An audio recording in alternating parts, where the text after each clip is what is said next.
Hi, everyone. Welcome to Medicae's Orders. I'm Seth the Apathetic. You can trust us.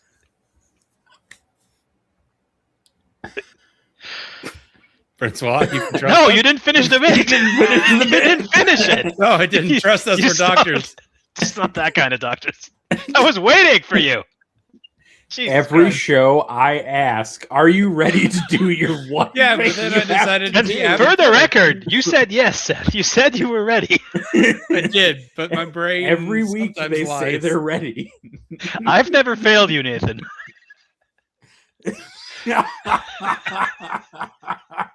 This is infinitely more fun than the 11th edition stream has already been. I'm joined by Oh my Nathan and God. Francois. How are you boys doing?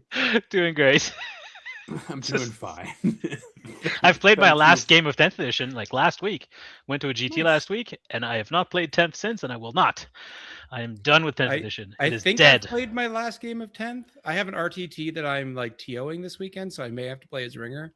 But after that, I have no. You couldn't make me play 10th. I have a game of 10th to play next week because Is it the we have an penultimate we have an ongoing Crusade League. Crusade and League? I have to play my match, yeah.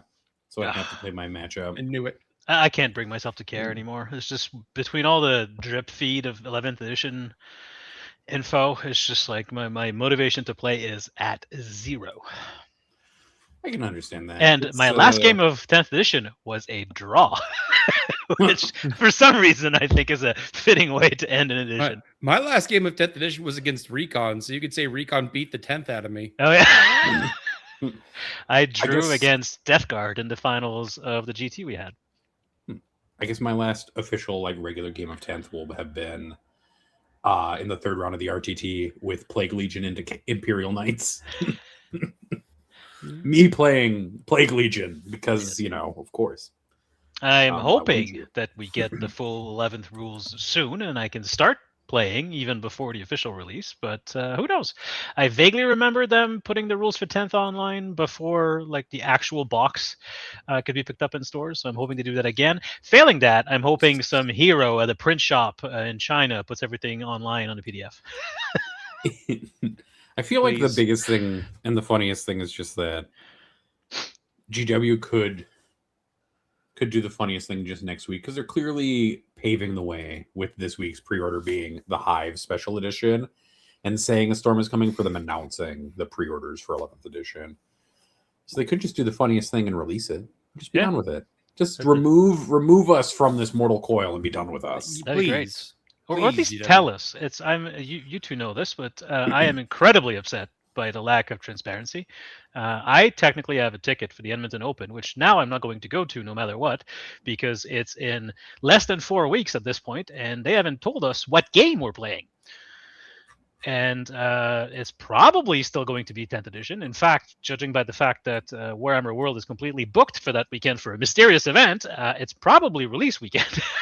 And I cannot imagine how futile and pointless it would feel. To me personally, I don't want to speak for anyone else, but to me, it would feel both futile, pointless, and very frustrating to be playing 10th edition on 11th release weekend. Well, because Yeah. what weekend was Edmonton? The 20th? Well, it starts on the 19th. Okay. So hear me out on some times, because this is pretty easy to calculate at this point. Yes. So it's the 25th right now. They'll announce pre-orders for this the 31st, ostensibly. That means the game will then go up for pre-order on the 6th, and then since they've been doing 2-week pre-order windows, it would be the 20th for release, is what we would see. Which means it's probably 10th, but the fact that they won't tell us upsets me greatly, because for understandable. Edmonton being where it is, most of the people going have to book a hotel and probably flights, because it's kind of not in the most populated part of the country. Mm-hmm. And this is a significant expense, which thankfully, because I know how GW operates, I had not booked anything, because I was like, I'm just going to wait. I had bought the ticket committing to anything back in the fall when they first came on sale out of a fit of enthusiasm, which I do now regret. So I have a ticket. FOMO's a thing. Yes. A thing. It's okay. But I did not book the flight. I did not book the hotel. And I have no interest in playing 10th edition, which it probably will be. But at this point, even if tomorrow they said we were joking. Now it's 11th. It's kind of too late now. I can't just turn around and book flights and hotels, and so I instead mean, I'm you gonna. could. It's just going to cost you a lot. Well, that, and also I have like a family and plans, stuff like that. I try not to like disappear for 4 days on 4 weeks' notice. Well, we can just play a bunch of TTS on that weekend. I'm going to be sitting by the water at the cottage and watching the stream. Is probably what I'm going to do. You can put a laptop if you can watch a stream. You can also have a laptop, and we can play. We and can TTS from the cottage. That's true. We could have a it'll- We could have a Did you almost three-person say- RTT. I was about to say, did you almost say a three-way? I was like, whoa, whoa, No. whoa, Look, whoa. we don't live close enough for that, Seth. That's the limitation? Okay. I knew my gaydar was bad. I didn't think it was that bad. Hmm. I didn't know I was gay. Seth's having a lot. That was the funniest part about that was just Seth pausing for a moment, being like, "Damn, I just learned something about myself today." Like there was a lot of Seth's gaydar not functioning this weekend at all. Yeah, yeah. Seth, tell us about your weekend. What did you do this weekend? I went to Warzone Atlanta, which this year moved to being part of MomoCon, which is a giant anime convention. What does Momo stand for? No idea. Okay. No earthly clue. But it's like 30,000 like anime fans in a giant convention center, which the anime convention itself was cool. Like the convention center was large enough that even though there was like 30,000 people there, it didn't feel crowded. There were no lines to do anything. Like there was plenty of like food and drink, and the gaming hall that we were in was not like obscenely loud. Like it was a good setup. I have issues with the tournament schedule because the TO, and I understand his reasoning, but I think we disagreed on the execution. He wanted us to have as much time as possible to experience the con. You know, like you're here to play 40K, but there's also this big convention. You probably have stuff that you want to see and do. So let's just quiz the audience and the co-host here. You are running a 6-round event from Friday to Sunday, and you want the attendees of your event to experience as much time in the con as possible. How would you schedule the games?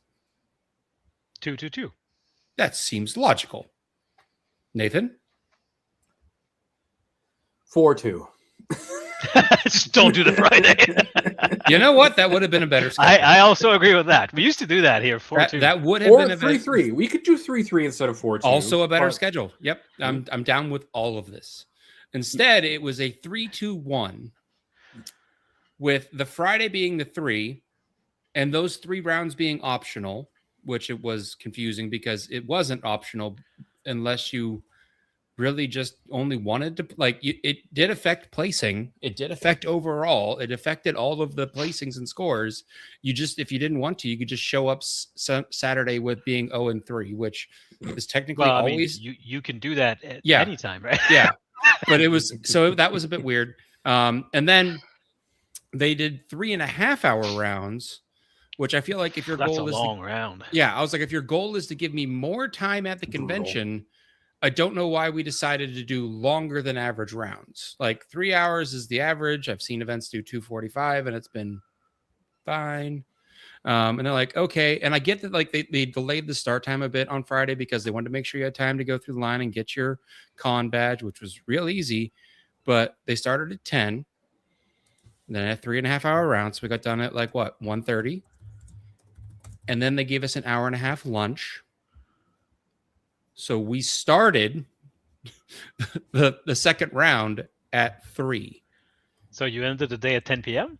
10:30, because there was a break between Okay. the two That's where my rounds. math failed. All Yeah. right. And so it was just like, okay, well, damn. I did go and see like the con, like the vendor hall and stuff during the long ass lunch break because I had nothing else to do. But like, man, that was a fucking late night. And not to mention, it was like literally a 30-minute walk from the gaming floor to where we were parked.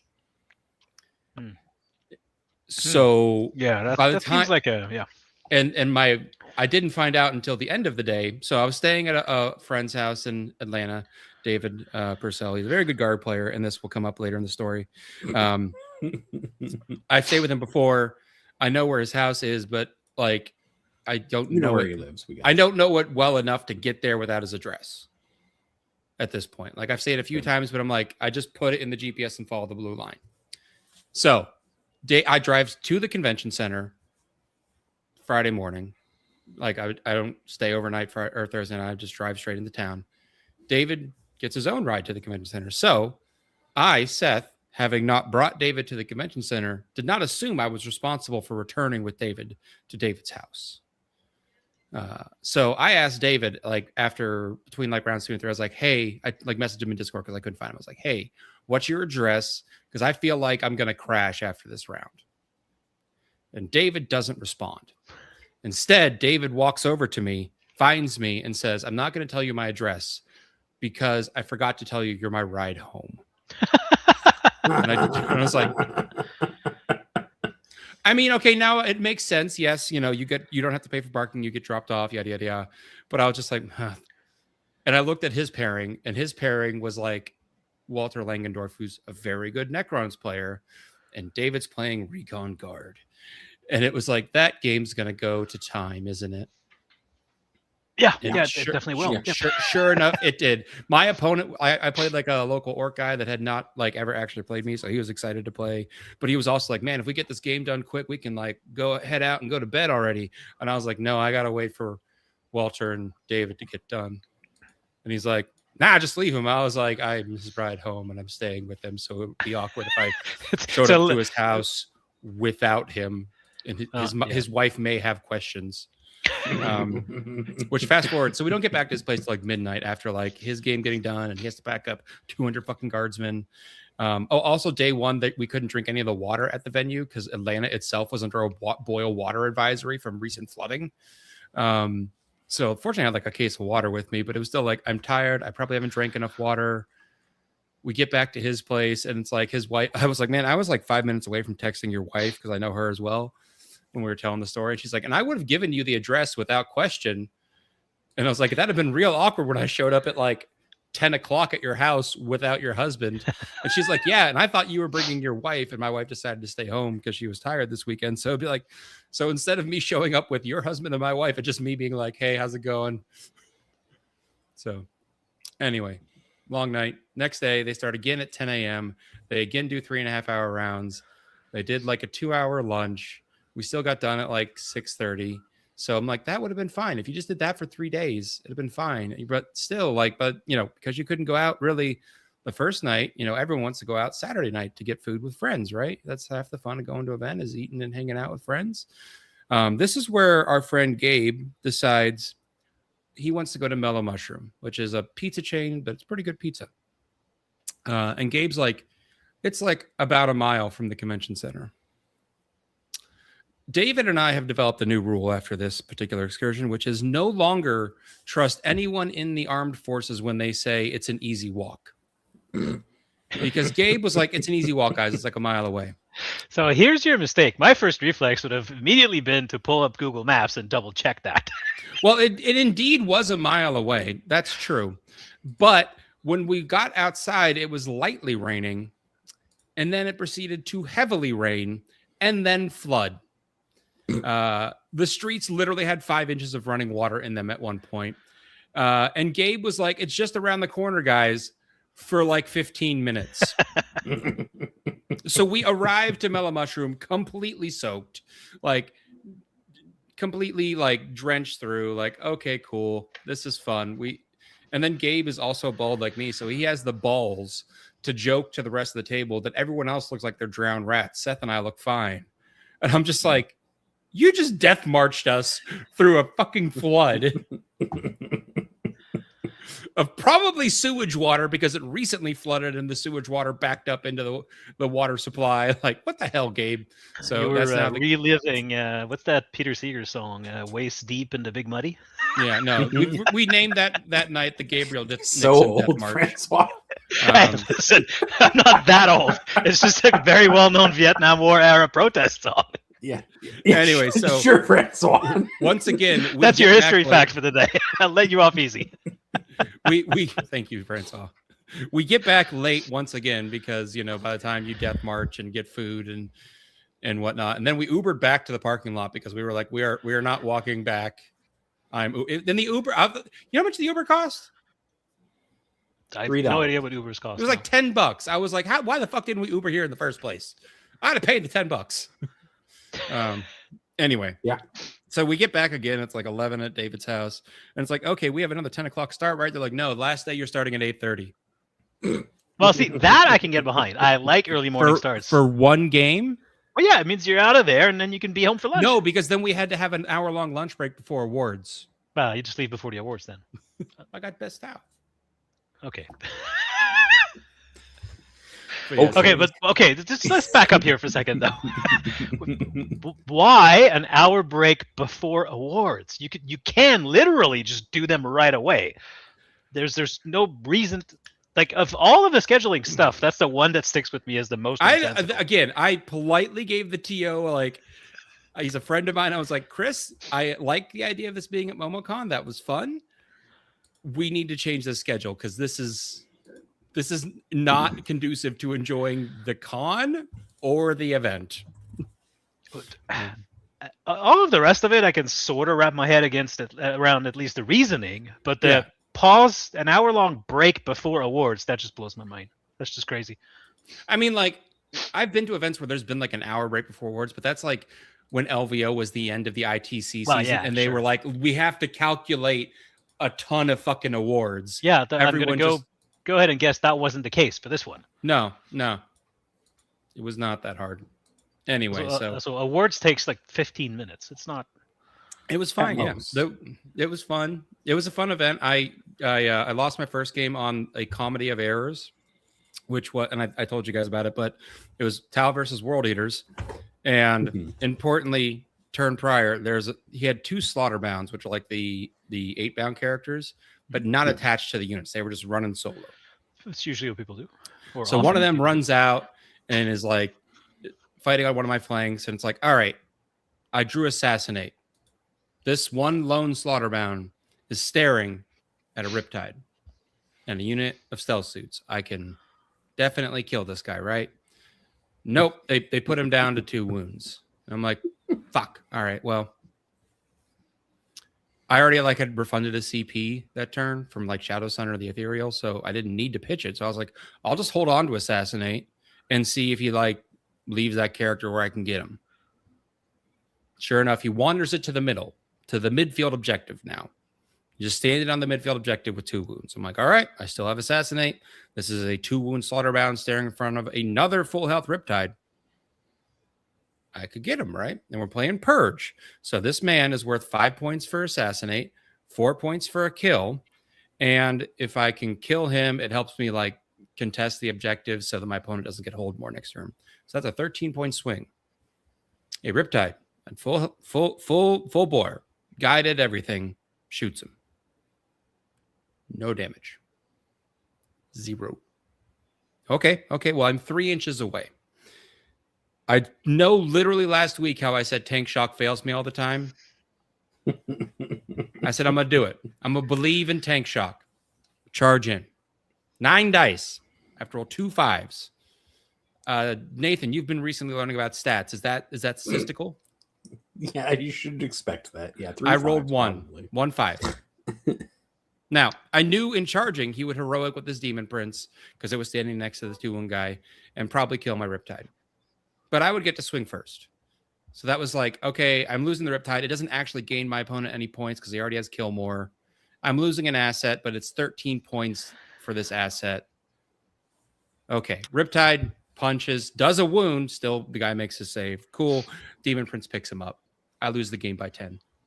How does he just godly 5-up invulnerable save this guy the whole game? Yeah, I literally, and the other slaughterbound, because he had 2. Remember, he had 2?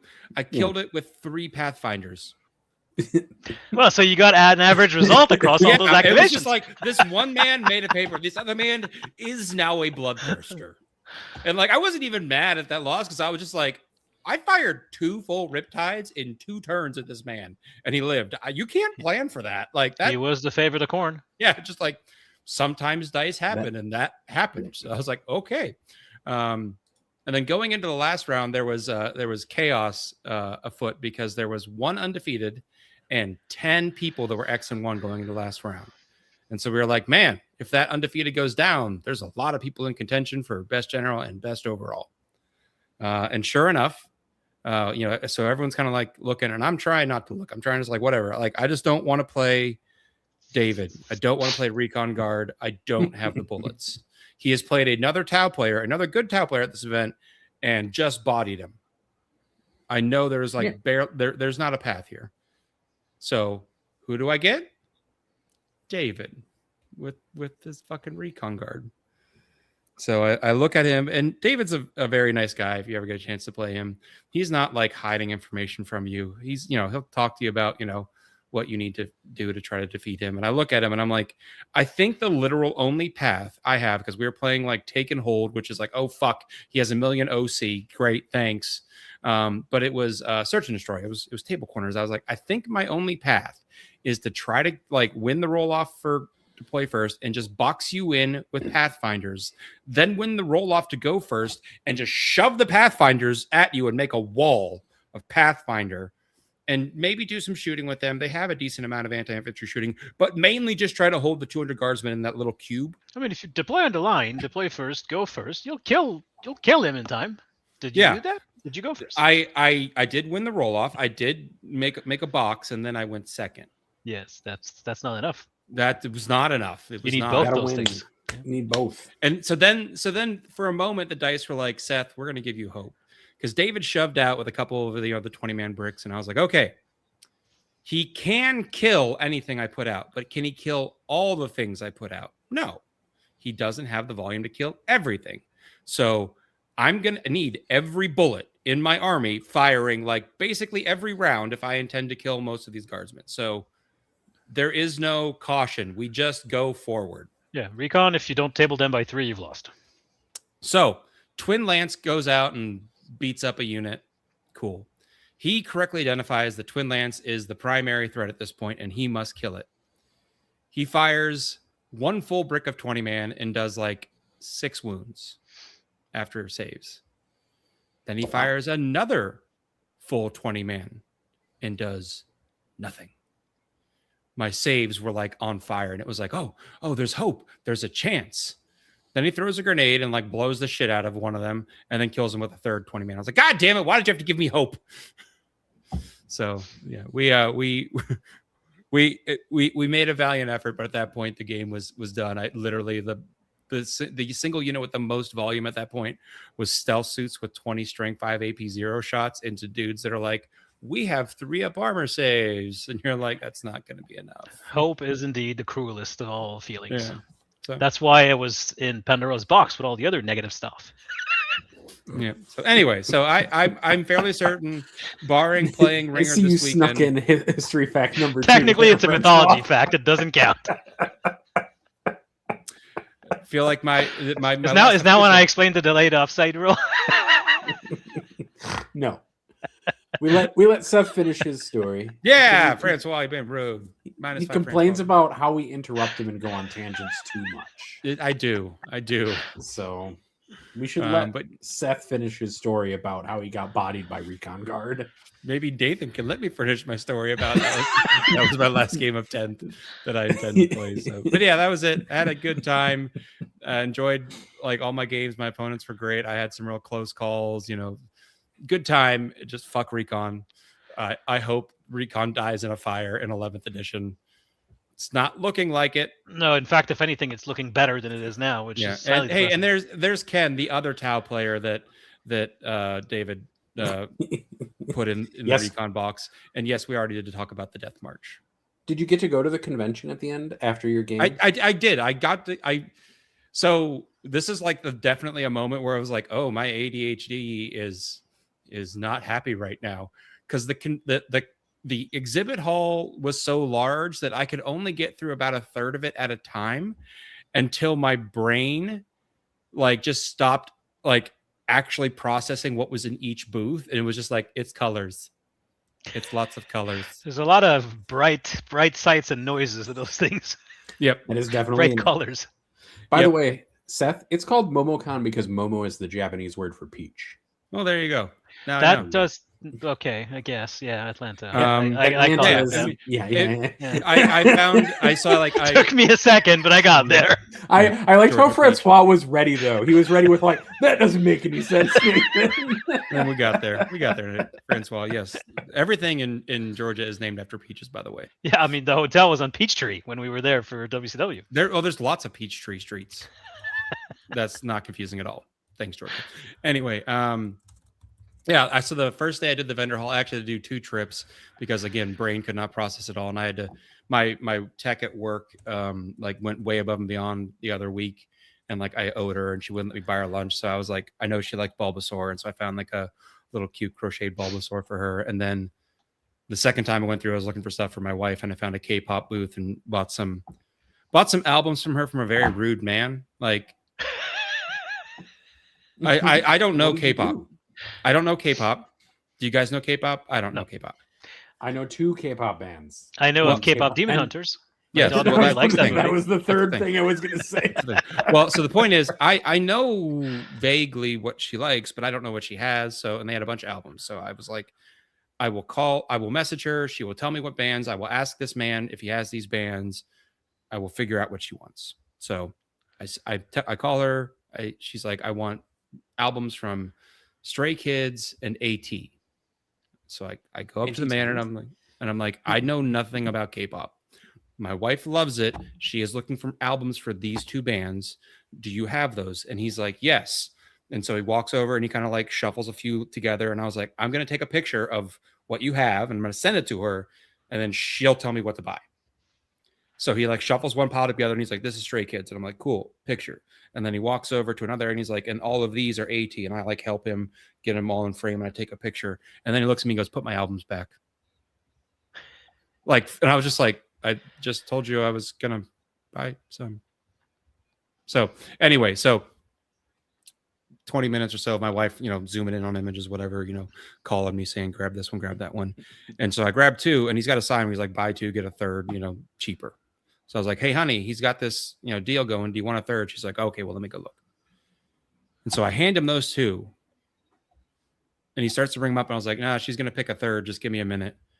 He's like, oh, and I'm just like, you have a sign that says that? Like, you're trying to sell more of it? So, Listen, it's your own fault for buying music on physical media in the year of our Lord 2026.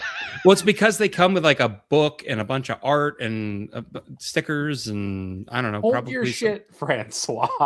Jesus Christ. It's collectible, damn it. Also, how would you buy music digitally at a con? Well, why would you buy music at a con, period? Because my wife you wanted get it. the collectibles. Because bud. no. Screw that. It's because my wife wanted it. Francois, if you went to Mechlin and your wife said, "Bring me back a physical album," would you buy her an album? Yes, of course. So then But why are we questioning it? I'm pretty sure there's not anything in this house that can read CD music anymore. I'm not questioning that, Francois. I bought the thing my wife told me to get, much like you would in that scenario. I too don't think we have a DVD player or like a Blu-ray player or like maybe that'll work. I guess don't I have know. his PlayStation downstairs, but Yeah. Do PlayStations read music CDs? I have no idea. Anyway, yeah, I got that, and then the last day or Saturday, I went through trying to find Dungeon Crawler Carl stuff. Did you find any Dungeon Crawler Carl stuff? I did. I found some like stickers, and they had some like D20s where they had like obviously like printed and painted a little like Mongo with donut riding it, and then like put that inside a clear D20. But they were like $40, and I was like, sounds about right. I don't have a reason for a D20, so no, thank you. You can use it to count the wounds on your knights. It's not a spin down, buddy. You can still use it. It's just gonna. Fuck, where'd my 19 go? Yeah, no. Listen, I do that with spin downs. So I got. They have like have you seen like the blind buy keychains? No. There's some company that makes like like you've seen blind buys where it's just here's a little pack and it's one of who knows what figure inside. Yeah, they do that for Warhammer. Yeah, well they have one that are a bunch of like keychains of different characters, and so someone had already opened a bunch of them and just had like here, buy the one you want. And so I got Samantha. I already had Donna and Amani, and then I got Samantha and Katya. I still don't have Carl. Oh, that reminds me. You know how you were raving about the voice narration for the audiobooks? Yes. I came across a YouTube video done by Audible where Matt Dinneman and the narrator are doing like a tier list of character voices, and my brain just exploded because he just says one line in each character's voice, and it's the same man. The voice coming out of him.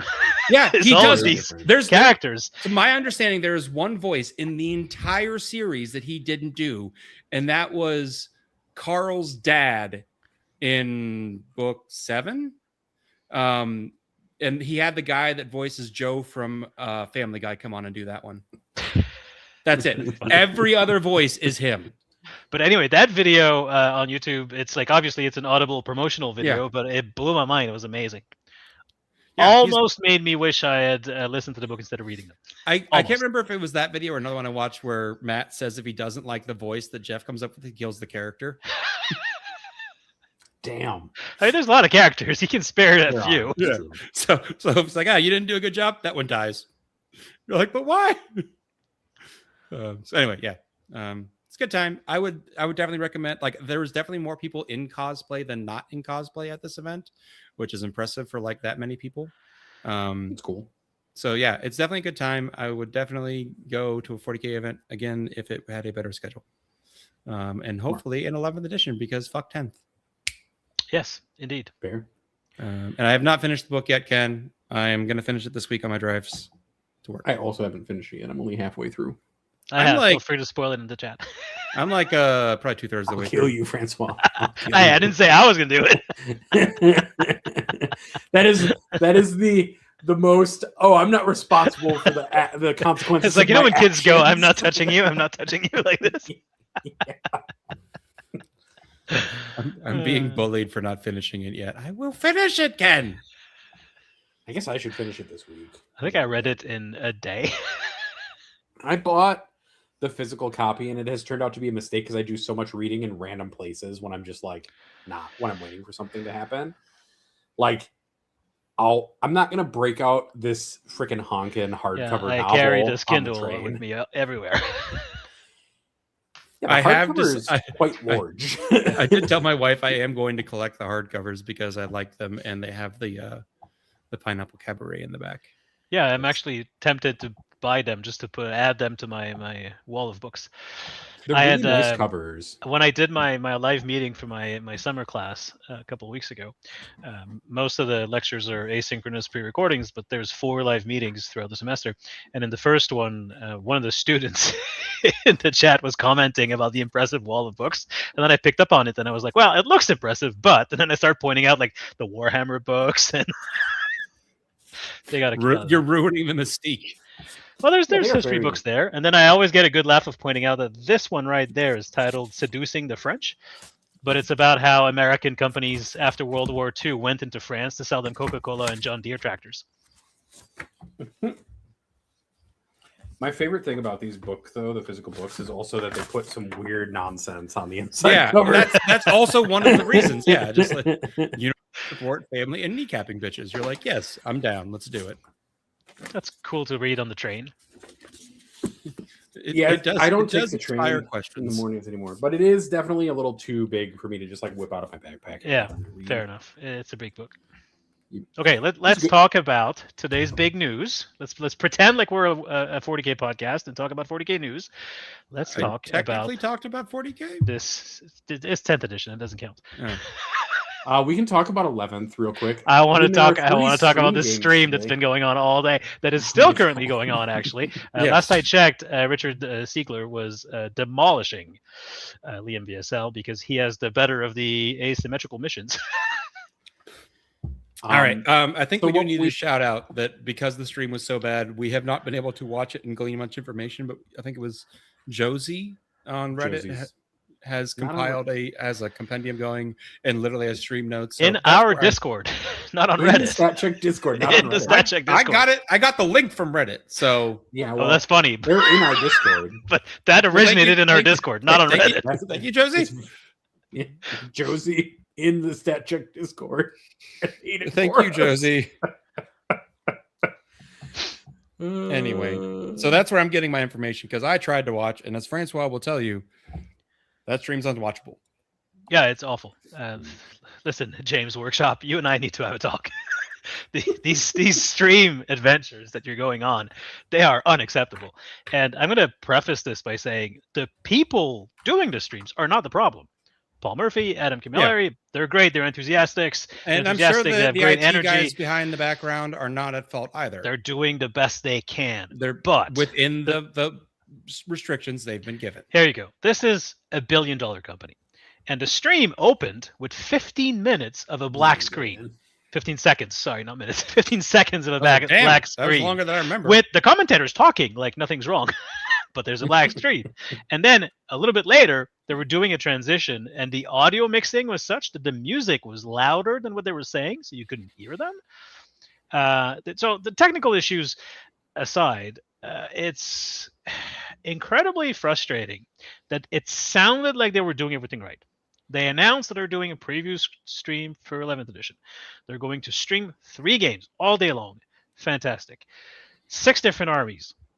Great. They're going to bring in outside talents. They're going to get these Warhammer personalities. They have Adrian from Tabletop Titans. Not Tact. I almost said Tactics. It's Titans. It's the other TT. They have the guys from Play On. They have Richard Ziegler and Liam VSL. They have from StatCheck, from Liam VSL from StatCheck. They have something for everything, right? They have the super competitive side. They have the YouTube sort of big production value side. They have these personalities, these guys that are, other than Liam, professional streamers. It's what they do. And then they proceed to not mic them up, so you never hear them, and not even show their face. So you get to see their hands. Wait, did we even get to see the tables? We saw the table. There was a good chunk that I watched where it was just giant mission cards. Okay, sure. Sometimes the actual game was in a tiny little square in the bottom where they were giving us like rules. Dude, that was like for 15 minutes. Yeah, there was a lot of it. It was incredibly frustrating. We learned very little. And because it's the traditional GW stream where poor Adam has to guess that's what's going on because he doesn't know any more than we do. So he's trying to figure out what the players are doing in real time. But he and Paul, or whoever the co-host is at that particular point in time, have to fill 3 hours of air by talking. Like, Adam is great at talking, but at some point, you run out of things to say. There's only so much you can say about a game of Warhammer that you're looking at. I don't know. I was disappointed. I had to stop watching at some point. And I understand I'm probably not the target audience for something like that, but it felt like such a huge missed opportunity that it got me mad. I mean, chat was raging pretty hard. Yeah, I know I'm not the only one. This is not a hot take. This is a very lukewarm take of mine that this was an awful display of, I'm going to say it, incompetence. Not on the part of the on-air people, on the part of GW. I understand the reasoning behind when it's players at a tournament. We don't want them to say something derogatory on the internet about, anything in general or our game. And they're, we're trying to protect our brand and our image. So we're not going to have them mic'd up for people to hear. Well, to be fair, Liam does swear a lot, but the other 5 are professional streamers. Exactly. I was and well, sometimes when the cameras are off, some of them can be. But arguably, when the cameras are rolling, they probably signed some sort of legal paperwork, like an NDA, to get the rules early and play on those streams. So I'm like, you could have been like, "Hey guys, we're gonna let the internet hear you talk. So you talk on camera, some of you professionally as your job." And we don't say something that's going to hurt our brand or yours. And I'm sure you could have done that. But no, that would have been in fact incredibly safe for at least 5 of the 6. And then you could have actually chimed in, had Adam, when they were like, the players were like, oh yeah, I'm going to consolidate, and consolidate, it's different now. Then, have Adam chime in and say, yep, this is now you get to see where, Richard's going to do X, Y, and Z because that's why consolidate's different now. Like, you don't have to have the player explaining the rules all the time. You can let Can bounce it back and forth. Adam carries some of that load for him, so the guys that are trying to play new rules don't have to also like explain it all out loud all the time. But I don't know. Yeah, it was just. So for me, I think that's a huge missed opportunity. I sort of kept half an eye on it all day. It was on my second monitor, just running in the background, and I could have been great. That's the frustrating part, because it was like the usual GW stream. So from that point of view, it's not any better or worse than it usually is. It's just what you usually expect when you're watching whatever GW Open it is. It's like fine. But it had the potential to be so much more, and it wasn't, and that pisses me off. Yeah, that's fair. Yeah, there's definitely like, if you have the ability to bring in all this talent, and like clearly you can, because they put up images, they put up UI stuff. Like clearly you have somebody with enough chops to like put together some interesting imaging packages. We've seen cinematics by this company. We've seen them put on presentations in other forums. Yeah, and clearly some money was put into it. It's not done on a complete shoestring budget. They flew those people in, right? We know that GW has the talent and the ability to put on like a good show. They put on the show that they were at. Yeah, it feels like it was like an afterthought or something. Yeah, and I mean they did this in 10th.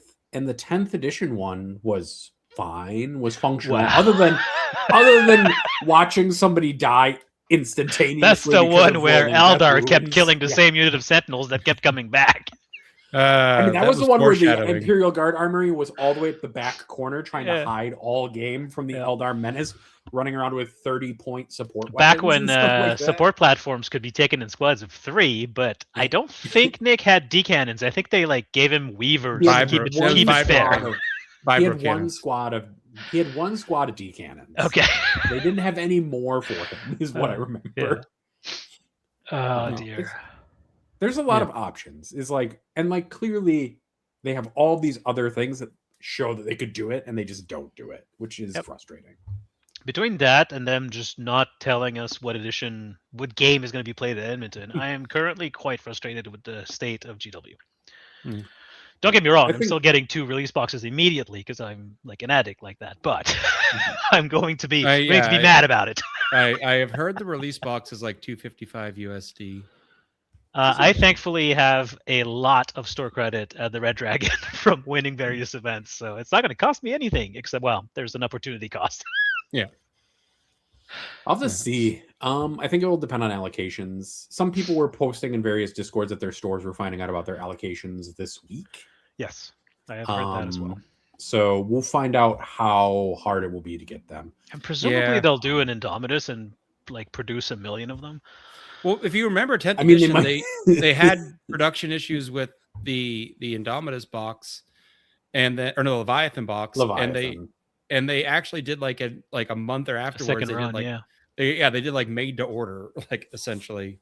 All I remember is I'm pretty sure it was a 10th edition release box, but could have been 9th. I don't know. I've been at this for a long time. But Dan at Red Dragon had ordered so many that he built himself a giant throne, like a Games of Thrones style throne. And there's a picture of him sitting on like 100 boxes, which was as amazing. He should, because that's quite funny. I don't know. I'm sure that they like. There's been a lot of stuff on the GW store that hasn't come back into stock. So perhaps they paused all of their lines to stock up a bunch. They only made 17 defilers for the entire country of Canada. So presumably all that production. Okay, they balance it. Boxes. They balance it out by giving you guys 500 golden tickets every year. That's true. No, I have to get mine from Ottawa now, so no one could go to Ottawa. I mean, by the time you get to Ottawa, a lot of the likely contenders will have their tickets already. So you might like. I remember a couple of years ago, someone came in like 14th or 17th at CCBB and got a ticket because it got passed way down. Well, I spent enough on the flight to Ottawa that I don't know Barcelona is going to be in the books, but Yeah, but your hotel's cheap at least. My hotel is Barcelona is quite cheap. Actually, it's comparable to less than the cost of the flights to Ottawa. Is it cheaper for me to go to Barcelona than it'll be to go to Ottawa? Probably. It is, yes. Yeah. Honestly. Okay. Well. But my basement is cheaper than a hotel in Barcelona, so you'll be fine there. True. That is true. We're still going to determine who sleeps on the couch versus the bed by whose record is best at the end of each day. Correct. Yes. We might have to switch depending on how days go. There's one set of sheets for that bed, but you guys do what you want.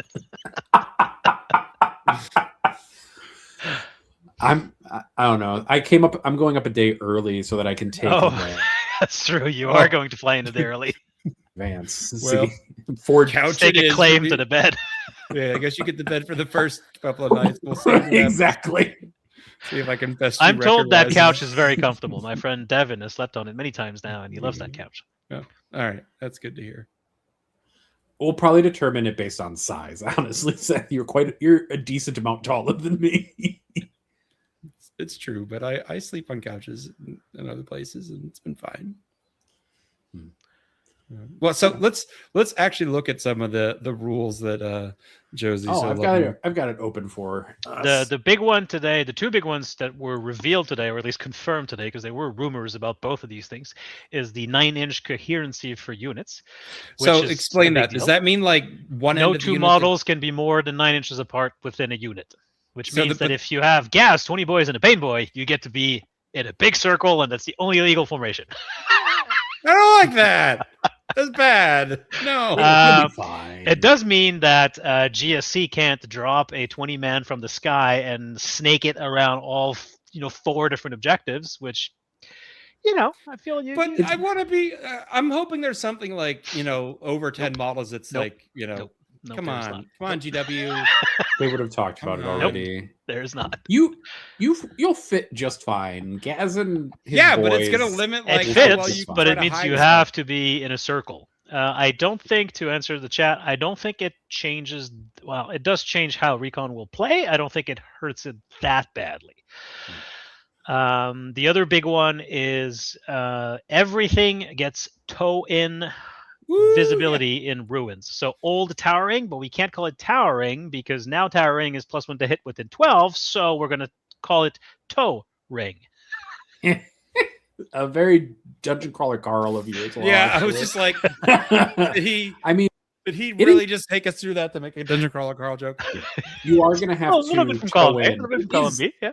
It is definitely the vibe of The Incredibles, where it's like everybody's towering, nobody is. So this one, I have concerns about much more so than the coherency change. The one that like Adam was going off about that I was like, if that is indeed how it works, that is crazy. Which is when you have to consolidate towards an objective, since there's no center, you just have to end somewhere on the objective, and you can move however you want otherwise. I don't know. That's good. Yeah, we'll he was talking about how fine print there because he was talking about how like if you were Tau, you could consolidate back out behind the objective. So I still have one dude touching. Oh, I guess we'll have to read the fine print on that one. Yeah, it feels like there was some miscommunication on subtleties or rules in the stream when I was watching today. So we'll reserve judgment on that. But the towing is a huge deal because everybody's making, or at least some people are making, a big deal of hidden. Yep. But when Tau can yeet their little planes 24 inches forward, turn 1 between the scouts and the advance and the shooting, and then touch the big plate that's near deployment zone and see everything, is hidden actually doing anything at that point? And the answer is no, it's not. So being able to unlock, no, it's not. Being able to unlock at least, because those plates are big, right? Those pieces. The some center of them one are is huge. Quite large. And we saw a search and destroy map in this current ongoing game. They're playing on search and destroy, and that big giant rectangle in the middle, it's actually 2 triangles. Yep. On search and destroy, the triangles are split and they're at each end of the deployment zones. But that's a big triangle. As soon as you touch the edge of it, you then unlock the entire deployment zone. And it's not just Tau, like Hammer of the Emperor Guard can yeet a Baneblade, sure, why not? Or, probably not a Baneblade, but maybe, or a Dorn, 19 inches forward, touch that, and then see your entire army. It feels, I don't know. I know I have a bit of a melee bias, and I'm not much of a gun aficionado, usually, but it feels so strong. I don't know. I guess to me, the biggest problem that I see is that hidden feels like a non-rule, and when you ignore terrain completely. Because Like, the board's not that. Because once you're were the- inside a terrain piece, it's true line of sight, and Yeah, the board and isn't, like you said, that You big. only where get hidden 15 when you're inches in is big. terrain, right? Yeah, only when you're in terrain. So we just have to all stand behind the plates again. Yeah. Well, that's not going to help you because if they toe into the plate, they see you. Into your plate, into stand that behind plate, a yeah. plate that's behind another plate. Yes. Yeah. Double You can plate. still get standard obscuring. Like standard obscuring still applies based off what we've seen from the rules. Except it's weaker think- because of towing in. Yeah. But I mean, the biggest problem for me is that if you have something fast, because I previewed New Fly, right? Cut 2 inches of movement off that Riptide, it flies over a wall. It can still advance and shoot because Assault is still most likely part of one of their detachments. You advance that guy up, shoot, you touch like the middle square. Because we've seen, I think, 2 layouts, maybe 3 layouts at this point. And if you can touch that center ruin, like one of them, like you just see 3/4 of the map, all the objectives in the middle. And this would be less of an issue, except QR Quinn and Chad has a good point. The actual walls are so small that they might as well not be there. If there were actually big L's on those terrain pieces. GW did say that you can put whatever you want terrain-wise on the Okay, bases. which also defeats the purpose because they're trying to uniformize the terrain format. I think they were saying it more like in an aesthetic way. They were like, it could be pipes or it Yeah. could be trees or it could be weird alien growth. But like, yeah, it does need to have kind of the same general profile of what you're putting on there. I think the way that this was relayed to me most recently via Olivier, who's the captain or was the captain of Team France. I don't know. He if is he's again, captain. I'm fairly certain. Okay. Is that in 10th edition, we're currently playing the rule as hidden 0. Like, nobody ever sees you because of the way that walls are allocated to things and stuff like that. And the GW terrain that they've shown us is everything's less than 4 inches except for like the 4 big pieces or whatever it is that I think they've previewed. Yeah, and they're not that And big. even those are only like 1 extra floor. So they're 2 stories tall instead of just 1 story or less than a story tall. And so like, I don't think it's going to be as big of a deal for going against a unifying terrain set if we're all using the same layouts. But we're definitely kind of headed towards a land of, well, WTC is going to continue to have 2 to 3 story ruins all over the board. Nope. WTC is now, I'm fairly sure this is decided, done, official. They're actually using the actual GW terrain. Okay, that'll be different. Yep. In fact, I'm pretty sure they're actually using the GW official terrain. Or Well, the GW official terrain isn't all the terrain that they've previewed. That's true. So if GW opens are still using their current terrain, that's not even uniform either. Yeah, like you have the orc terrain, and you have like the chaos terrain, and then you have like the imperial terrain, and then there's like other types of terrain. They've got like 4 or 5 tables. That pre-painted box of terrain that they're selling is meant to be their like uniform official terrain, and those pieces are very small. Yeah, I don't know. Outside of the fact that like they can't adjust their terrain pieces, I am at least like, if it's terrible, then the competitive layouts they put out in a GT pack can be adjusted. And like they could also just say all hidden is now 6 inches if it gets like completely out of hand, right? They could play with that.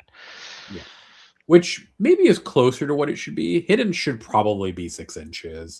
I think I was exaggerating when I said 6, but you could move it down to like 9 or 12, and like I think 6 actually is fine. 3. Yeah. No, let's go with 3. 6, like with all the +3, +6 inches, or like, change the towing, yes, detection range, or change towing. I mean, I don't think towing by itself changes that much stuff with hidden being 15 inches, because 15 inches is humongous. Yeah. That like, I don't think whoever was like, oh yeah, 15 inches is fine, wasn't thinking about the fact that like that's just each deployment zone. Like, I just have to go out of my deployment zone to see you. Yeah, if the distance between 2 deployment zones is between 22 and 24 inches, usually between deployments, less than that on search, it's not that hard to be within 15 inches of what you want to shoot. No. It's why also when a bunch of people who main Tau and main guard were like, oh, I won't be able to shoot anybody anymore. It's like, come on. I won't. What are you guys talking about? I won't be able to The shoot best anyone. guard players I know, and keep in mind, I have John Winter Russell in my local meta. They are always shooting me from like 8 inches away anyway. Guard played well as a very aggro army. They're right in there. Are you trying to say that Recon Guard, an army that exists by shoving as many humans in front of you and rapid firing their las guns, might be? Well, John does Yeah, not the las play guns aren't what Recon matter, right? because he's Nathan. not self-loathing. It's the infinitely regenerating plasma guns. You have to With have sustains. a tremendous amount of self-loathing to play Recon Guard. Apparently, Even I other was stuff, told yeah. that Nemo berated David for not playing Recon, and he was like, "Why do you keep playing not Recon at events you want to win?" Mhm. Well, because it's torture and boring for both players at the table. It gets results. Nemo is right. It is the best. We did guard declare that version. he was the second most hated person at this event. I mean, it's just yes, 100%. I've had this conversation with John, and it is extremely strong, but it is very painful for both players at the table. There's, how some players see 40k as a zero-sum game for fun, and if you have all the fun, your enemy has none of the fun. That means you win the game. Recon Guard is not that. Recon Guard means no one has any fun. I just thought of something that GW could do to help this issue, but I doubt they did. But we remember how like the problem right now is like stealth and like rules that give you cover, like basically are now the same thing. What if stealth could give you like hidden out in the open? Then it's basically lone op until you shoot. I was going to say that's just called lone op. But it's like lone op until you shoot. That's true. Yeah. Maybe we should just go to night fight rules where you can't shoot anybody outside 12 inches on Sure, battle let's round do that. one. I'm sure. Yeah, like, actually, yeah. You want to get rid of the alpha strike? Let's not bother with hidden because hidden is going to half-assedly do it. Instead, we just say night fight rules. Nobody can get shot unless you're. Also, hidden is going to it's not a huge deal, but it does add a little bit of bookkeeping in the you have to keep track of what's hidden and not forget that you shot something. Look, as someone who has a small side business in 3D printing crap for people, I am fine with that. Yeah. But so you say that, but most people won't have tokens, and they'll just like vaguely remember and make mistakes. That's just the way it is. But I mean, otherwise, we're just gonna have to play the game as we currently do. But unfortunately, terrain pieces are now objectives. So if you want to hold terrain pieces, you're gonna have to figure. I think we're gonna go back to a lot more 5-man MSU style squads that can fit in those like tiny little zones of safety inside of the ruins they previewed, where there's a cover and like a little door that you can hide in.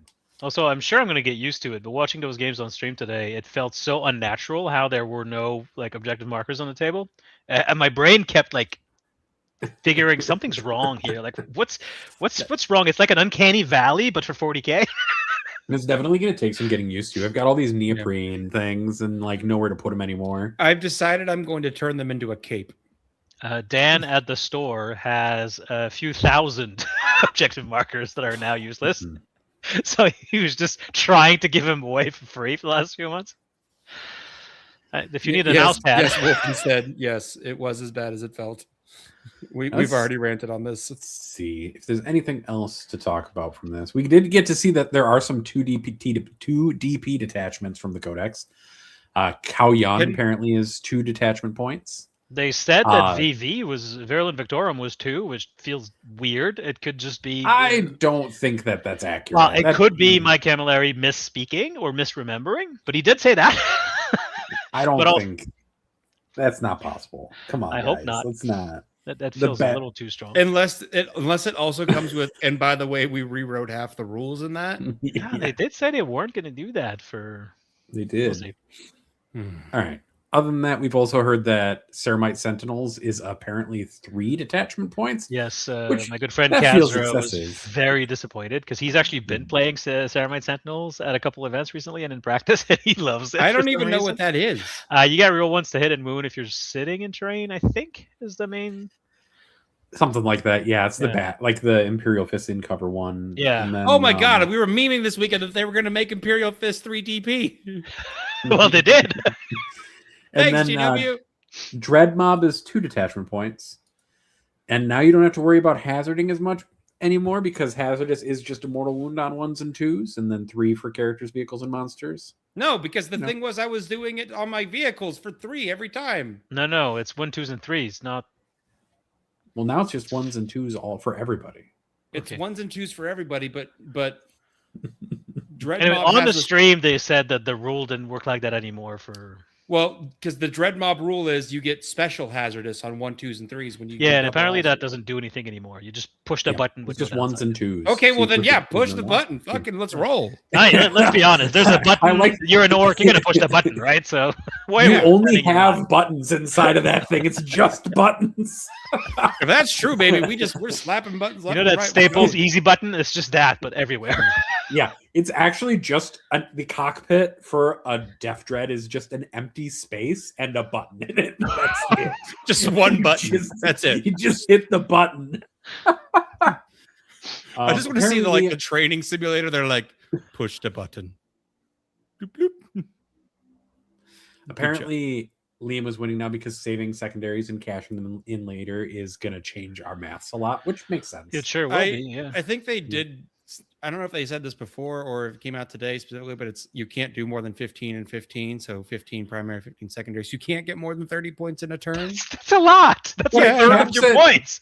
But It's you know, 40. like, It's still going to be the 45. point is, if 45, you can 10, get a we think, right? 31 point Come on. lead, you win. It does feel, reading the whatever little info we have now, that scoring points is going to be much easier, which is going to lead to a lot of very high scoring games. And maybe GW thinks that that is better for like the players' feelings because they feel they're in it, even when they're not. If they lose 92 to 98, but it was preordained, they were always going to lose 92 to 98. Maybe it feels like they were in it, and that's better. I personally disagree, but we'll see. I feel like we've had a We'll few see. times in previous editions where that's been the case, where it's like, Yeah, like Necrons v Sisters yeah, back when yeah, faction where it's just secondaries like, were a yep, thing. Yeah. yep, Back you in just ninth because you edition, can yeah. design your army to score faction secondary. They were guaranteed to end at 98 to 96. Yeah, and then like my most points going- is 98. My most yeah. points is 96. going further back to when we played like when FLG had their own rule set because GW didn't make like competitive rules and it was like capped at like 40 points or something.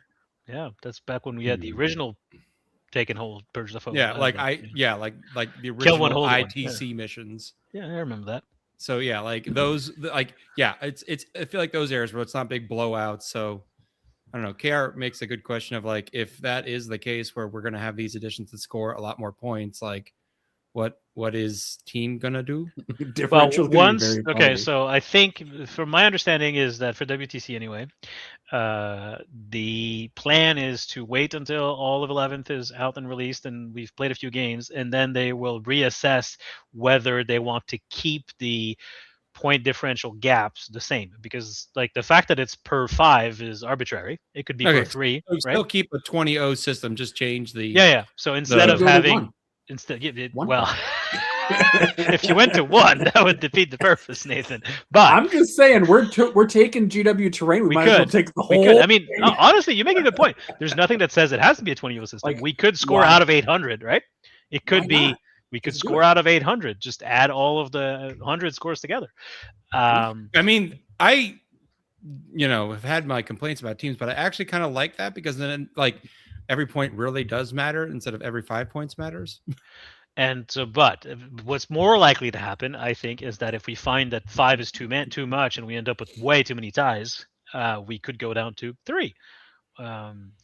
But yeah, sure. There's nothing that says that we can't move to an 800-point team system. Why not? Why not?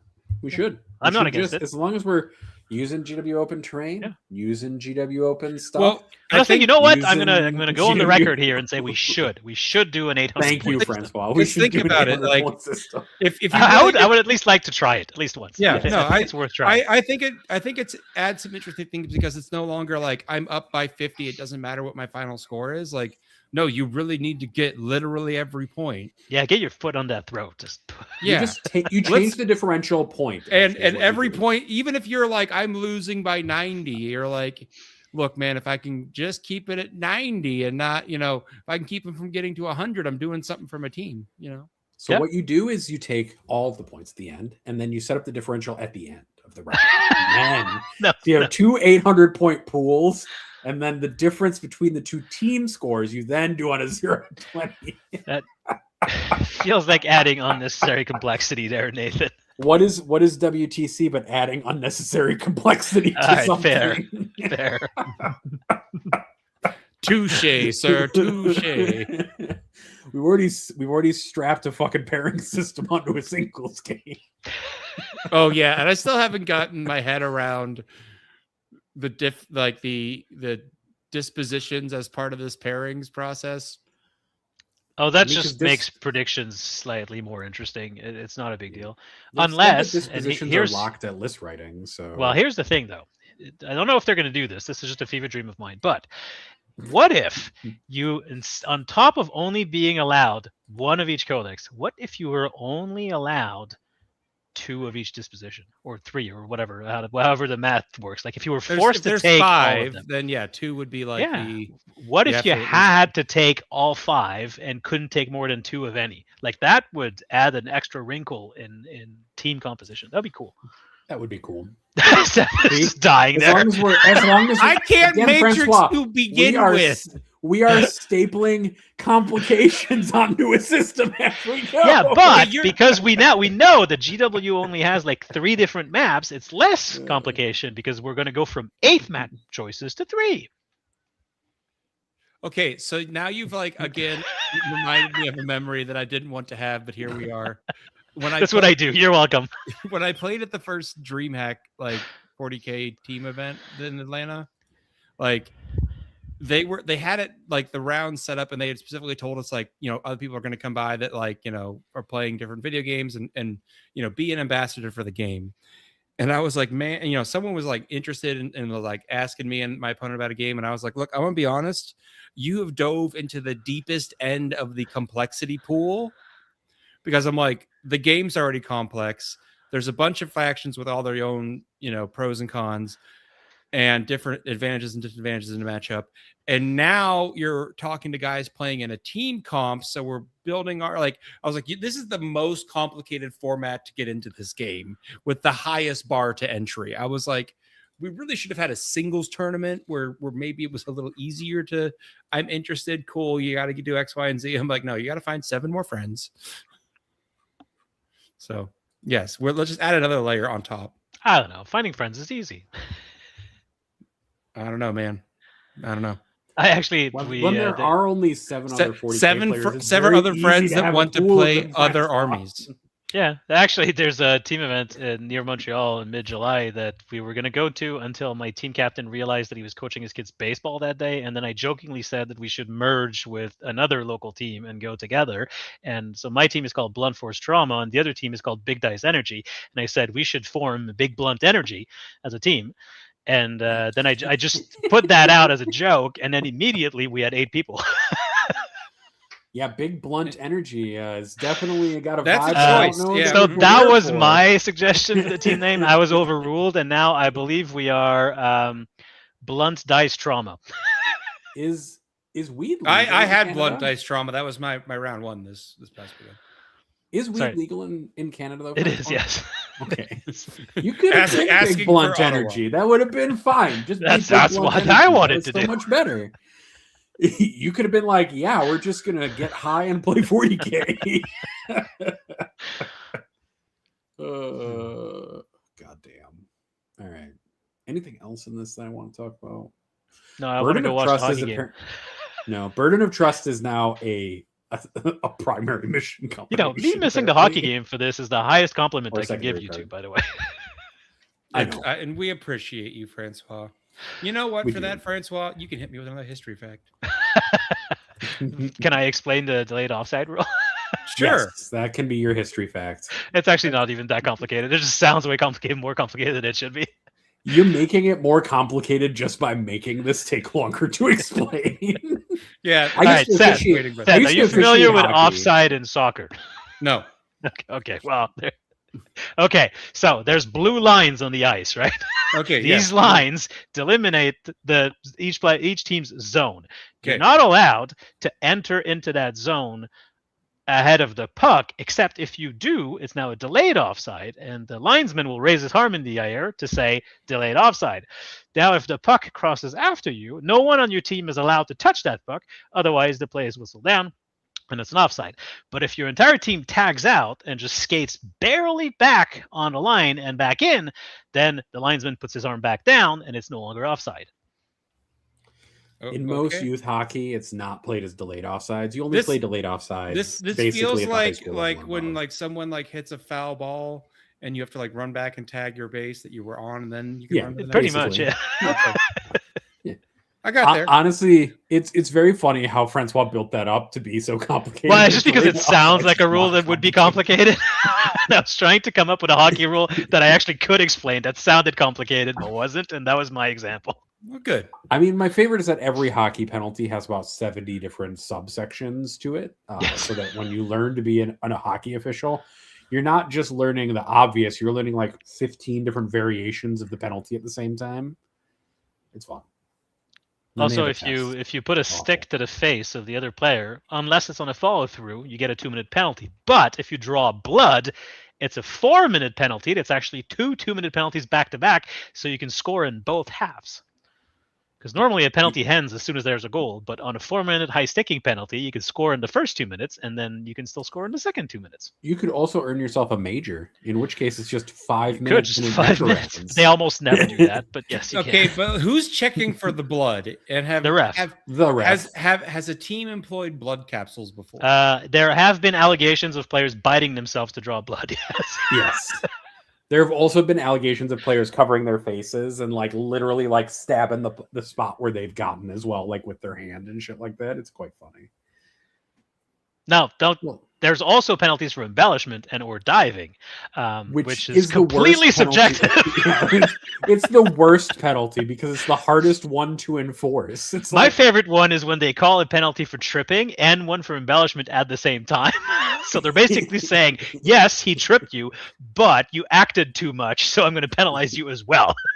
The reason why you got the embellishment penalty is because he tripped you 100%, but you decided to leap forwards. But sometimes, instead of doing that, they just don't call the first penalty instead and go, no, I'm not calling the penalty because you dove. I've never seen them call just a straight diving penalty. It happens, but it's rare, yeah. Yeah, I've seen embellishment. I've seen the embellishment calls a few times. They're also very rare. Also because the NHL has brought replay into a bunch of stuff, but I think they need to bring replays into some penalty calls because embellishment is one where I'd be like, you gotta fucking prove it at least somewhat. Well, and sometimes it looks like embellishment, but then on the replay you go, oh no, he actually just stepped on the stick and that's why he went flying in a weird way. Yeah. Good. Fuck the Avalanche. Yeah. Get wrecked, kids. Yeah, but it's Vegas though. Get lanched, Avalanche. Look, the Las Vegas team got the benefit of the most generous expansion draft of all time. They will if they win, which they will because they're up 3-0 now. If they go to they will have gone to the Stanley Cup playoffs 3 times in 9 years, which is more times to the Stanley Cup playoff than like half the franchises in the league in their entire history. True. It's more times than the Minnesota Wild have been to the Stanley Cup Finals. And they've been around for a minute, right? Yeah, a while since I was a kid. Oh, hockey. I mean, Montreal's only down 2-1 to Carolina. Did you just read the score to me? Yeah, I did.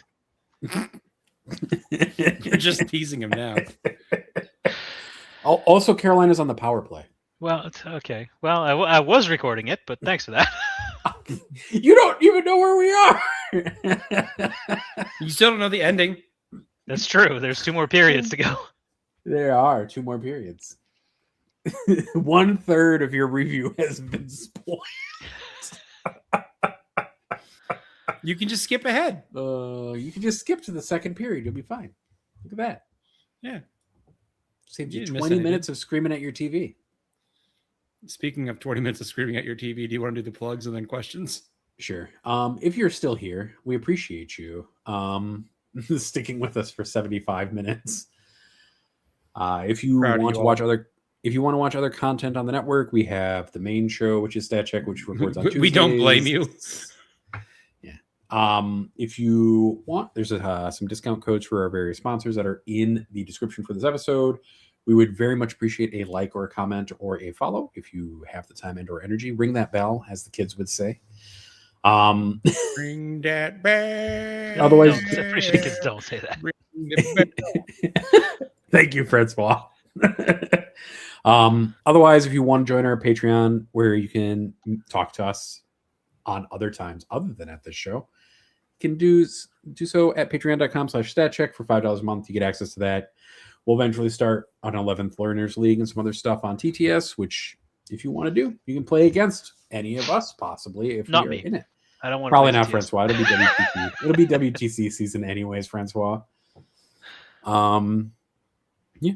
It is also the way that you get to get questions answered live on air. So I'm going to switch over to our Discord and to the questions thread that Seth thankfully started today because I totally spaced on it. I've done most of them lately. I know. It's good that you do it instead of me because I Yeah. barely keep track of my own business. Well, it's because I'm usually the one being like, we're doing the show tonight, right? That's tonight. we And do the then show as whenever soon as- we As soon remember. as that's like yes, then I'm like, okay, make the thread.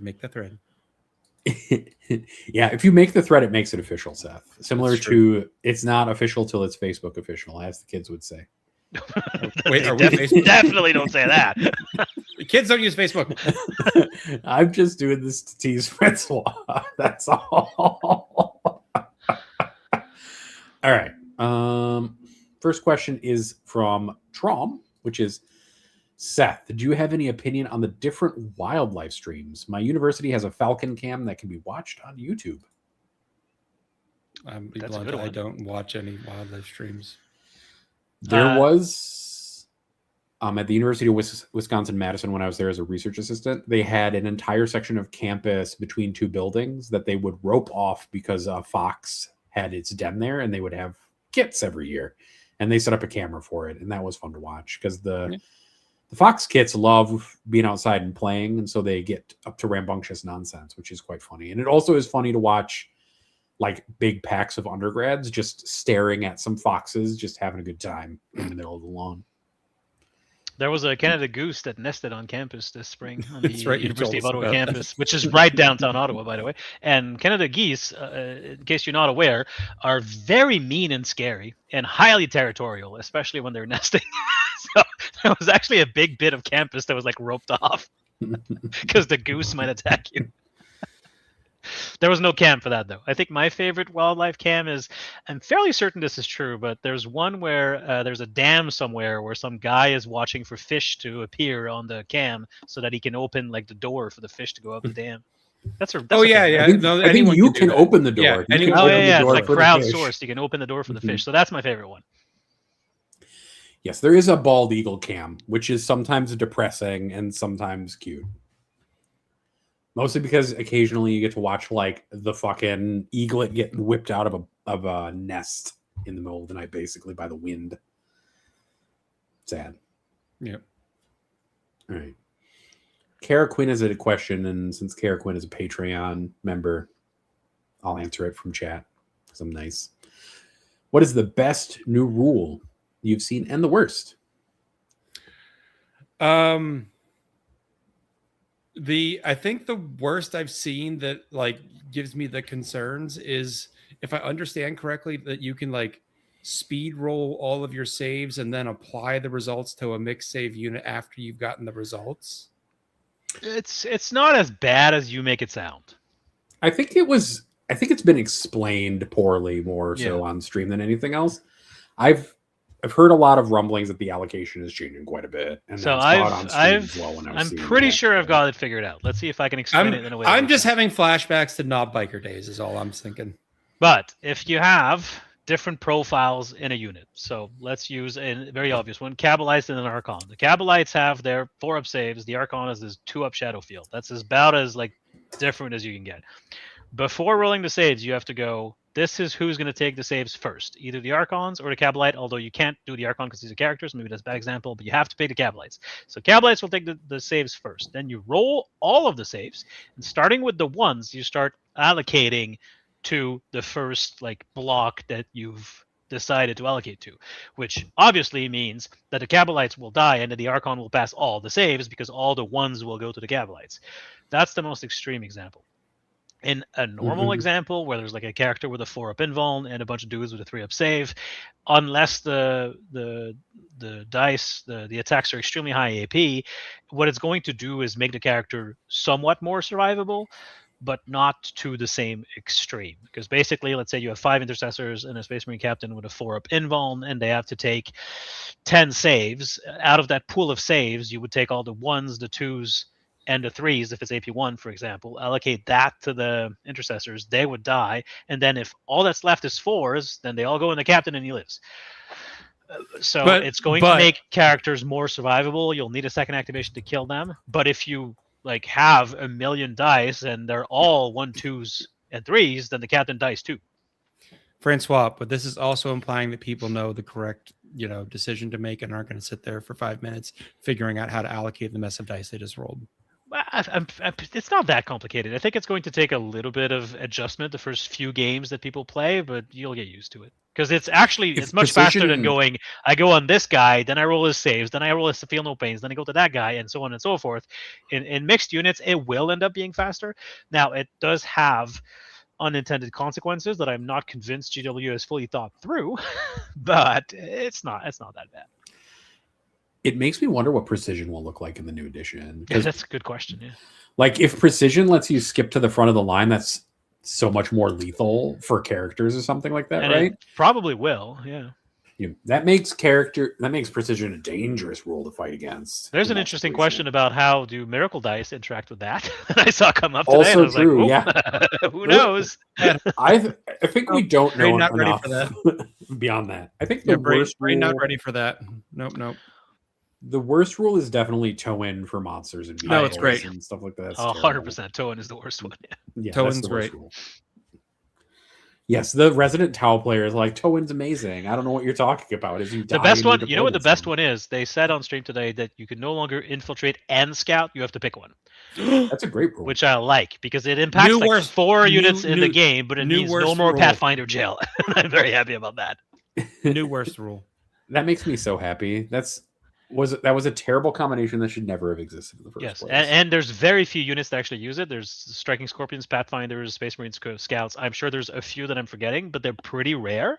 And when that rule is impactful, it's too impactful. So the fact you have to pick. They also implied that Scout or Infiltrate, one of the two, lets you then redeploy to your deployment zone after deployment. Like there's an added layer to it, which is cool, I guess. But the fact that you can't deploy 9 inches away from your opponent's deployment zone, then scout 6 inches forward, then move, and shoot and charge is good. Okay, best rule. That's the best rule. That's the one I just said. That's the best one. Yeah, the best rule is the that best one. No, is removing. I think the change to Overwatch is really good. I think it being snap shooting, only hitting on 6s, no rerolls to hit is a really big deal. Yep. I think it still makes flamer weapons really important as things that you have around to prevent charges, which I think is also cool. But it stops things like the Defiler in fucking Abaddon's reroll hits aura with a Hellbrute next to him from 30% chance of one-tapping Angron because he had the temerity of moving within line of sight.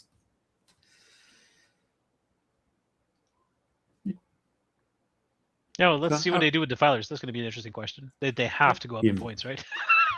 Please. Well, they mentioned on stream for not for the Q&A that they were changing how points were assigned. So maybe we'll see some for big models is what they said specifically. Yeah, you would pay more for the last cannons over the auto cannons. And stuff like that. So I mean, we'll probably see some changes to how, because nobody is scared of the basic flamer plus whip guy. Yeah, there's a super hedge case if you squint in World Eaters, but it's still bad. Yeah, that's about it. Then we have one more question from the question thread, I believe. Where did you come from? Where did you go? Medicae's order. Where did you come from? Discord. Oh. I got there. I broke Francois, but I got there. New fly is actually my favorite rule from the edition. I hate it. I love it so much. I love it so much. So good. I'm so No. excited for winged hive tyrants to be able to move again. Okay, counterpoint. Riptides? Sure, we just make riptides only move 3 inches. It's fine. Shut up. Like, it's good. Like, for it's... I like it for bloodthirsters and hive tyrants. I hate it for riptides, which says a lot about me, I guess. I want it for melee threats. Seth wants to make me depressed. I think demons are sneaky going to be good, just because of the changes to cover and stuff like that. I have this like suspicion. Who needs cover when I only ever had a 4-pin vulnerability? Well, exactly, but now they get -1 to be hit from it, so Yeah, they actually -1 to be hit gain is from so cover. much better. Yeah. Yeah. Oh, I'm Sorry, excited I to went see from what that looks bloodthirster like. to thinking about demons in general. Also, they have a better version of hidden. Mhm. They have a lone hop 18 inches. What if Lone Op just gives hidden? We also don't Yeah. even know if monsters and That would be vehicles can get fine. hidden. I don't think that was confirmed one way or the other. Yep. I mean, that just means that Bellator. I mean, they Hidden may have Monster actually is told hidden. us on the stream today, but like I said, it was so bad that I stopped listening. I can't believe you didn't pay attention to every word out of that. All 9 hours of this stream. It's still ongoing. Oh yeah, I know. Oh my god. Actually, it might be near the end. It's close to the It end. should right be now. near the end. Then the last one is Carl asks, do you listen to music much? What are your most and least favorite genres? I mean, I guess I can go first. You've all probably seen me in a Bloody Wood shirt at least once, so I listen to metal music. There you go. Woo. Woo. There you go. As do I. I like the metal. I use music in my teaching all the time. I start every lecture with a song from the era that I'm going to be teaching about. It's sort of my calling card. The students love it. I always get positive comments about it in the student evaluations. But the sort of my dirty secret is that I don't listen to that much music, actually. I just like using it as a tool to teach. But I referenced Pete Seeger's Waist Down in a Big Muddy to open the show, so I'll close it by saying that I'm a big fan of any and all Vietnam War protest songs. Nice. That's cool. Not really surprised, actually. I have a playlist on Spotify with just like Vietnam War protest songs. I don't know. Fair. I don't listen to as much music as I used to. I've found that I can't read papers as well as I used to if my music has fucking lyrics. So I end up listening to I a can't lot of... multitask like that anymore. I'm too old. If I've- there's music or an audiobook playing, I can't also read. I have though found acoustic metal. I and know. I rock want to music, find and someone that can I- listen to an audiobook and read another book at the same time. There are people who can do it. There are people who can, yeah. I could have done it in undergrad. I can't do it anymore. Yeah, I used to watch TV and do homework at the same time. I can't anymore. Pelican is the name of the band. They're great. Pelican is an acoustic metal band. They do good work. I listen to them. So while was the reading second papers. part of the question what's your least favorite genre of music? No. It Country. was just what do you like to Country. listen to? No. I think I'm just gonna say I hate country. I'm still putting that out. Oh, it does. It's what are your most and least favorite genres? Okay. yeah, that Least- wasn't crazy. But I also hate country. I think there's a good country that exists. But I don't listen to country music. It's mostly about my dog, my truck, my guns, or my and your truck my leaving woman- you and my cheating on you woman with a gun. Yeah, exactly. Wait. Have you ever listened to David Allan Coe? That is one of the good country singers. All right, I will admit I don't mind country music at all. I think it can be good. So I don't know. Is there a genre of music that I don't like? Opera? I don't know. I don't know that genre's a musical genre, opera. I'm sure it is. I mean, I Opera feel like feels like- opera is a genre. It has It's to got to be. be a genre. Google. Opera's a genre of music? It has to be. Come on. It cannot. Oh my Yes. gosh. It's considered a Opera- genre of Western classical music. See, I'm It is never a wrong. form of people storytelling. I don't think I'd go that far, Francois. I like how we're both reading the same AI Google overview. Yeah, like, sure, I guess in that it is singing, it's a musical genre, but it's really a form of like doing a play. You wouldn't consider a Broadway musical a musical genre.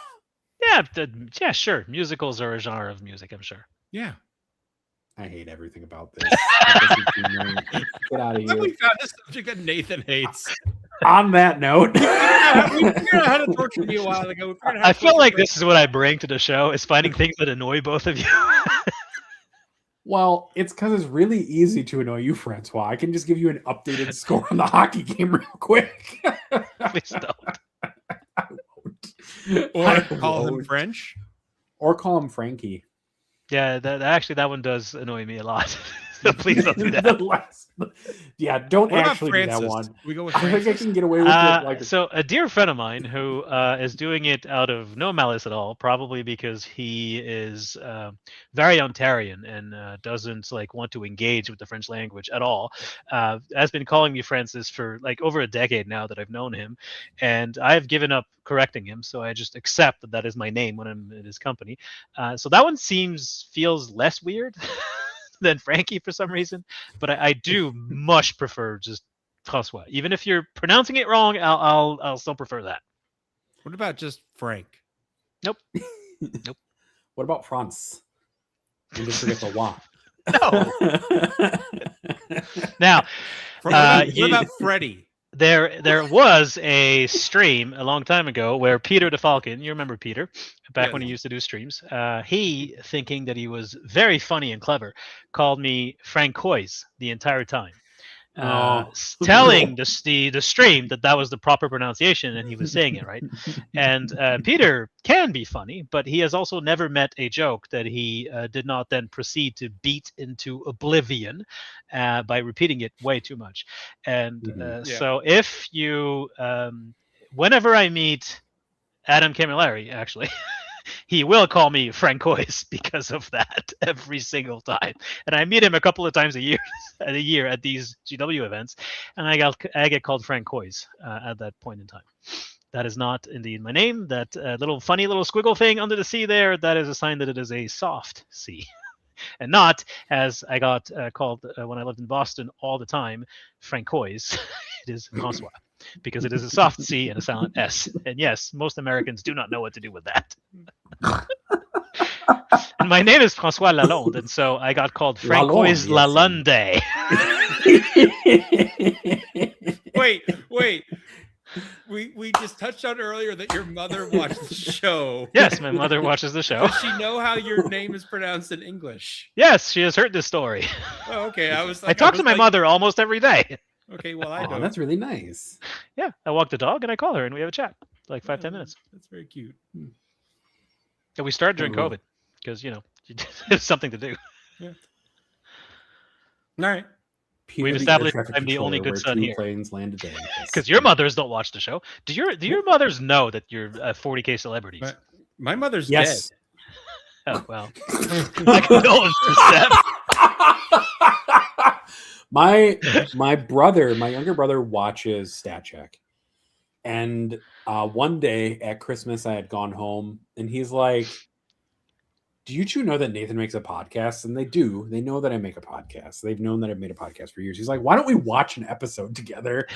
And they all watched an episode of the podcast while I was sitting there like, what the Did fuck you want to doing? disappear into the couch? I was like, I don't want to listen to myself talk. I barely want to listen to myself talk as I do the show. Listen, my mother, back in 1992, was driving me to Le Donjon on Rue Saint-Denis in Montreal to buy Wood Elves metal figurines and blister packs. So she has known about my 40K addiction for a very long time. My parents used to drive me to the mall because there was a store called Air Traffic in there, and they sold kites and Warhammer stuff. Okay, that's interesting. Don't ask me. Yeah, they sold like airplanes, kites, air traffic. They kind of filled in that void. And then the way back of the store, they had a whole thing of Warhammer stuff and a table to play at. That was. I feel like that is very much the owner of the store also played Warhammer. Like he was like, I like kites and Warhammer, and he's like, I will make a store for my hobbies. I've seen like random Warhammer shelf in a train store before. Yeah, and that makes more sort of sense because you're like small models, miniatures. I'm going to be honest. I think the people who are obsessed with kites and the people who play Warhammer 40K is just a circle. I don't know that I've met anyone obsessed with kites, which He's gonna put it out there. But they all play 40K apparently. But they all play 40K. Okay, well, All right. On that note, I'm going to go watch the hockey game. On that note, thank you everybody for watching us for 94 minutes and 48 seconds. I hope you all have a wonderful week and that you have good luck this weekend at whatever events you're at. glurp glurp. Bye bye. Bye-bye.